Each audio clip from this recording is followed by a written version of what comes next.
patrons? Is there a tide of clutter that seems to resurge in your home over and over? Let's talk about that. The tide of clutter. So here's what happens. You are decluttered. You've decluttered your living room, for example. And now you're making dinner and you're so happy you finally decluttered your living room, and everyone comes to dinner and they help you do the after dinner routine. Everyone's so happy. And then you all leave and go back into the living room and what? It's a cluttered mess. How did that happen? That is the constant wave of clutter that comes, and then the water recedes and leaves all the clutter behind, the tide of clutter. So it's mindless clutter. It's part of the clutter check that I have you do 3 times a day. So you don't have to do it 15 times a day, 3 times a day. So you know that before bed, you're going to do another clutter check. And the reason we're doing this is so that this room will stay clutter-free.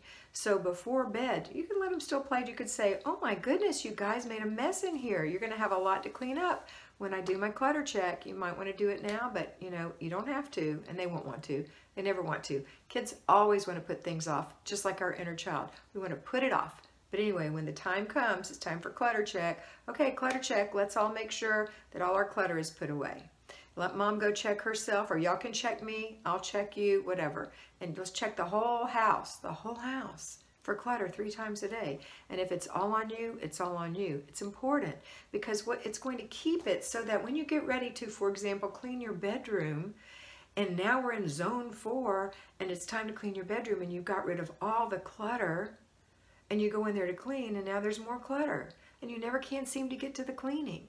That's how we're going to keep it gone. So if you are one of those people who takes your clothes off and lays it on a chair, and you have to declutter after yourself 3 times a day, eventually you're going to learn, hopefully, that it's not a good place to put your clothes on the chair.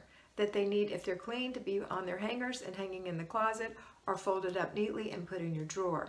Now, here's another thing.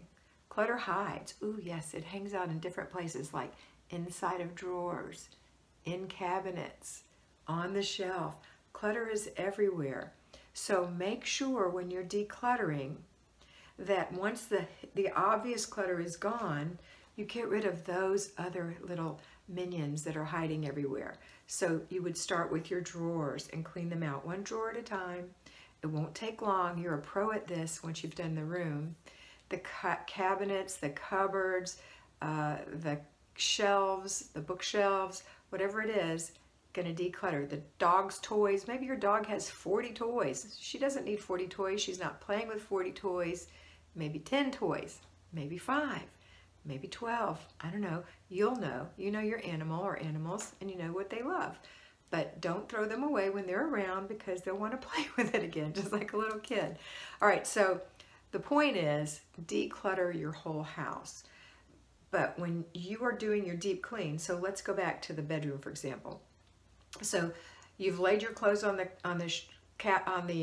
chair in your room, and your shoes. You've got 2 or 3 pairs that are kicked there and under the bed, and you've got a few things on the floor and jewelry spread across your dresser. Okay, that's going to take you another 5. It won't take you 15, but it'll take you about 5 minutes to kind of declutter that mess.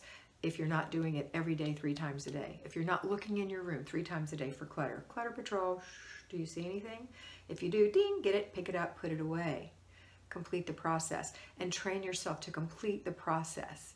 And then when it comes time to declutter that room the next time, to deep clean it, you won't have to declutter.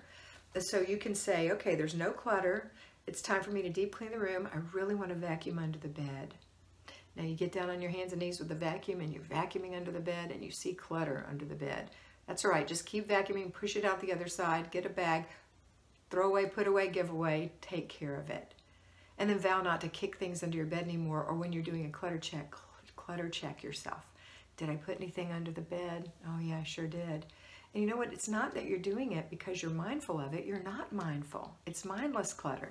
So try to be mindful when you're doing something that has articles involved. Taking your clothes off, putting on your makeup, brushing your teeth, washing the dog. Anything that you've got, bottles, bins, cloth, shoes, anything that involves things, cooking utensils, that's an opportunity for clutter, okay? Even your phone. You know, I tell you all the time, I leave my phone. It's actually, oh, it's actually right here. I'm recording on it.